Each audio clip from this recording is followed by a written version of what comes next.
Okay, so more 20 gauge wire. Okay. More 20 gauge wire. So now what I'm going to do is I'm going to add a little bead. Let's get to the match. How about these two? Yeah, that looks great. Yeah. And so I'm going to wire wrap.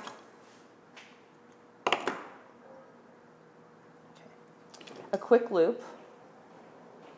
You know how to do this already. Does everybody know how to do this? Y'all know how to do wire wrapping, right?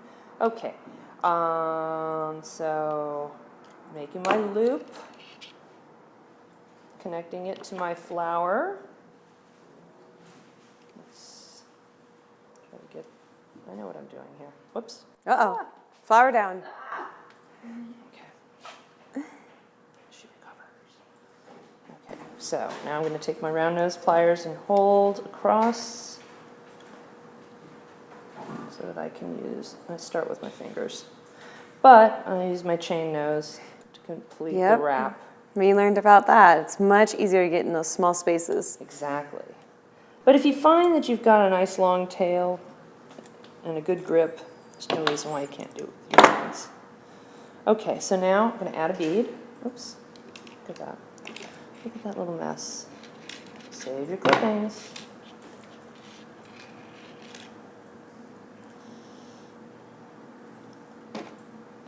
And then another loop, leaving enough space. Is there any tips for how much space you should leave, or is it just?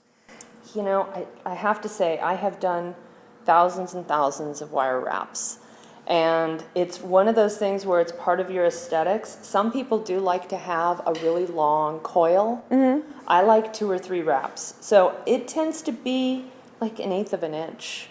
You know, so that usually holds about 2 coils. And here I go with just my hands because I have a nice long piece.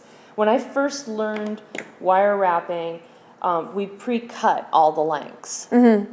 And sometimes it wasn't enough and sometimes it was too much. And I found that I wasted a little bit more. So I tend to take a longer piece and work from that. So now I have this wonderful little bead. And I'm just going to make sure I like the way everything is hanging. And, super cute. You know, it can move, it can travel. So if you want to have it, you know, look at it and see where you like your, there. See, I like that better. I like that. Yeah. Yes. And then add your ear wire. And then let's open this up. Thread that on. Ta-da! Come here, you. The completed earring. That is so simple and fun. Wow. I never even thought that that would be so easy to do, and look how cute that is. That's so fun.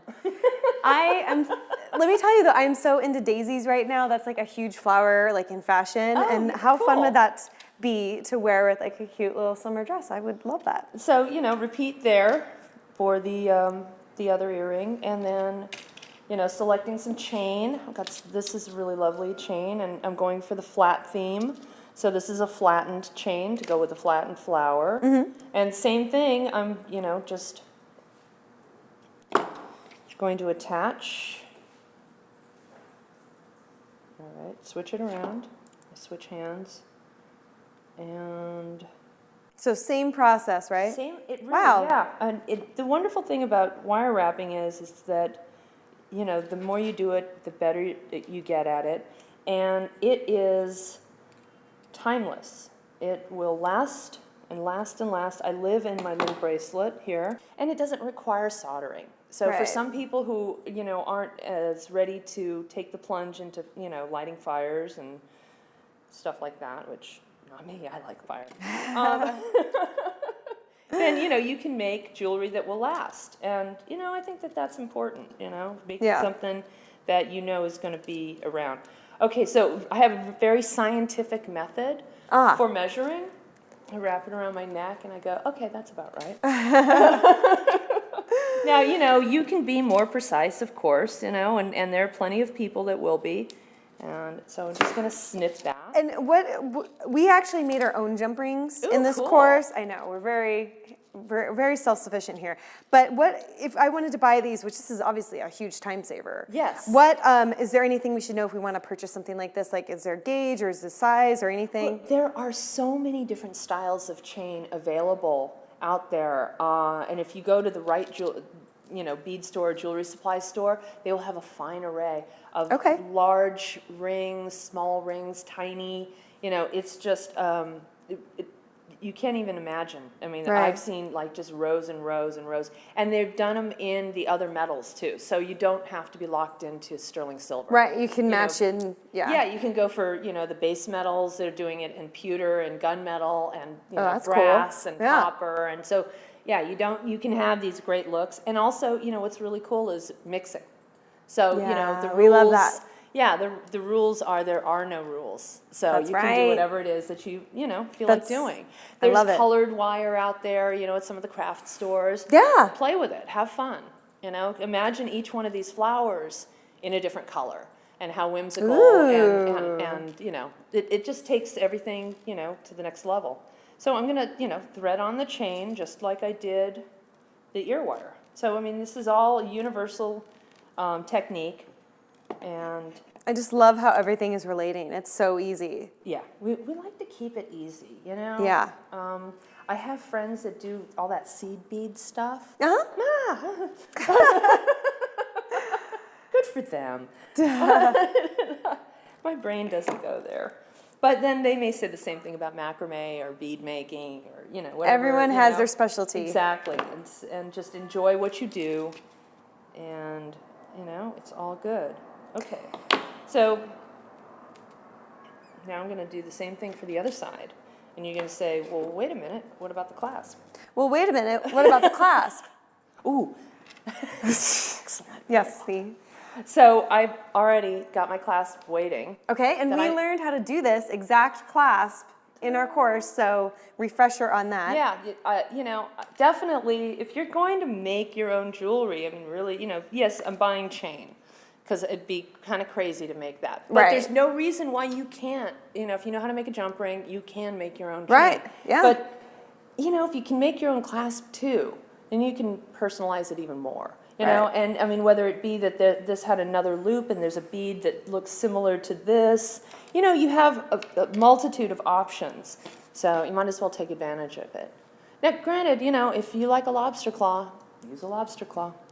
We talked about lobster claws too. They're not my favorite, but They're great for a bracelet because Yes. if they're sturdy.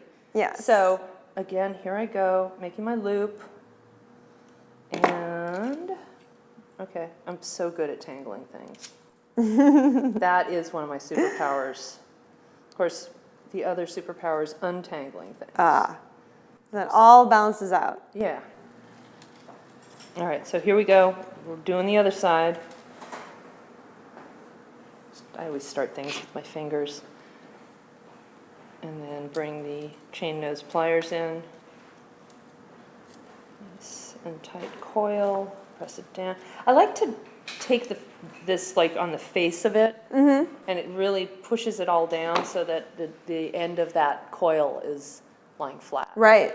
Because there's nothing worse than if it's scratchy and itchy. No, we don't want that. Okay, so you need a matching. Is that one matching? Let's see here. See, when it comes to bead making, I get a little obsessive, so I make small beads. I'll make something and I'll say, wow, let's see how small I can make it. And I've made a cupcake bead that's been like that big. Wow. It's kind of crazy. I love it. Yeah, it went inside of a large, clear, hollow bead. I had cupcakes. Wow. Yeah. You know. Art jewelry. I love it. You do the practical stuff, and then you do the, non-practical. The fun stuff. The fun stuff, yeah. Okay, so here we are. We have this. It's almost a necklace. So close. Using hands, make sure, finessing it, moving this, moving that, making sure everything fits nicely. Good trim. Nice little press to tuck. All right. So we're close. We're really close.